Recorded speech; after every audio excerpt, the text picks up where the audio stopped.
County, northeastern Clay County, eastern Owen County, southern Putnam County, until 7:45 p.m. Eastern Daylight Time.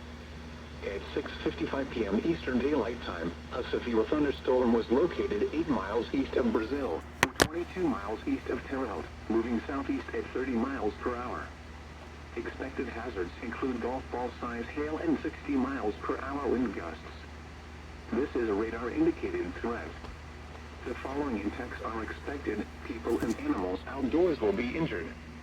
Expect hail damage to roofs, siding, windows, and vehicles.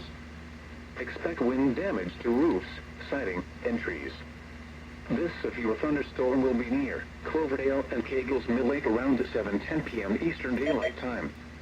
Other locations in the path of this severe thunderstorm include Deborah, Quincy, Spencer, Gosport, and Paragon.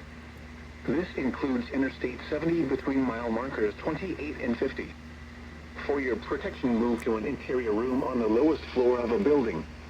Repeating, a severe thunderstorm warning has been issued until 7:45 p.m. Eastern Daylight Time for the following counties in Indiana: Clay, Morgan, Owen, and Putnam.